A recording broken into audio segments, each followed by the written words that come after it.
వివేకానంద రెడ్డి హత్య కేసులో కీలక పరిణామం చోటు చేసుకుంది. కూటమి ప్రభుత్వం అధికారంలోకి రావడంతో ఈ కేసు విచారణ వేగవంతమయ్యే అవకాశం కనిపిస్తోంది. ఇప్పటికే శాసనసభ వేదికగా హూ కిల్డ్ బాబాయ్ అంటూ సీఎం చంద్రబాబు సౌండ్ చేశారు.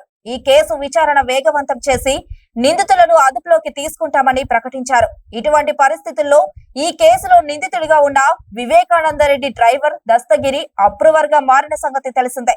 తాజాగా కోర్టు ఆదేశాలతో నిందితుడిగా ఉన్న దస్తగిరి పేరును సాక్షుల జాబితాలో చేర్చడం విశేషం. 2019 ఎన్నికలకు ముందు మార్చి 15న వివేకానంద రెడ్డి దారుణ హత్యకు గురయ్యారు. ఆ ఎన్నికల్లో వివేక హత్య జగన్ కు ఎనలేని సానుభూతి తెచ్చిపెట్టింది. వైసీపీ విజయానికి దోహదపడింది. అప్పట్లో సిబిఐ విచారణకు జగన్ డిమాండ్ చేశారు. అధికారంలోకి వచ్చిన తర్వాత సిబిఐ విచారణ అవసరం లేదని చెప్పుకొచ్చారు. కానీ వివేకానంద రెడ్డి కుమార్తె సునీత ఎంటర్ అయ్యారు. సొంత కుటుంబ సభ్యులే నిందితులుగా పేర్కొన్నారు. సిబిఐ సైతం ఇదే అభిప్రాయానికి వచ్చింది.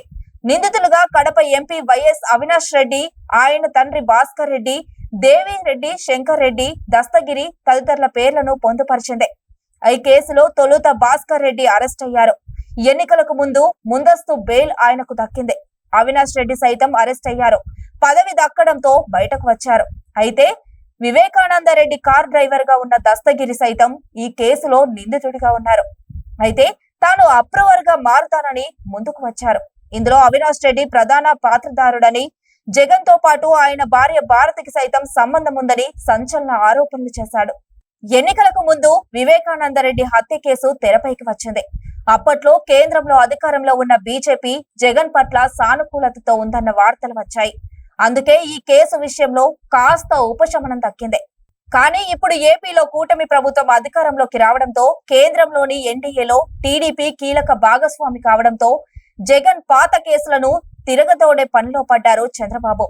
అందులో భాగంగా జగన్ అక్రమాస్తుల కేసులు, బాబాయ్ వివేకానంద రెడ్డి హత్య కేసు తెరపైకి వస్తున్నాయి.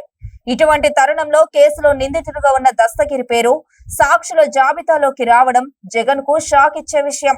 ఈ ఎన్నికల్లో వివేకానంద రెడ్డి హత్య అంశం వైసీపీకి మైనస్ గా మారింది. 2019 ఎన్నికల్లో ఇదే హత్య వైసీపీకి సానుభూతి తెచ్చిపెట్టింది. కానీ ఈ ఎన్నికల్లో మాత్రం వైఎస్ వివేక కుమార్తె సునీత, షర్మిలాలు ఊరువాడ వివేక హత్యపైనే ప్రచారం చేశారు. ఎన్నికల ప్రచారంలో ఇదే ప్రధాన అస్త్రంగా మార్చుకున్నారు. వివేక కుమార్తె సునీత అయితే పవర్ పాయింట్ ప్రెజెంటేషన్ ద్వారా హత్య ఘటనను వివరించే ప్రయత్నం చేశారు. ఇది ప్రజల్లోకి బలంగా వెళ్ళింది. వైసీపీకి మైనస్ గా మారింది. నిందితుడిగా ఉన్నప్పుడే దస్తగిరి అప్రూవర్ గా మారారు. కడప ఎంపీ అవినాష్ రెడ్డి చేయించారని కూడా ఆరోపించారు.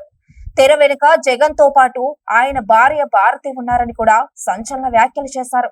తనకు ప్రాణహాని తలపెట్టడానికి కూడా వెనకడుగు వేయరని ఎన్నికలకు ముందు చెప్పుకొచ్చారు.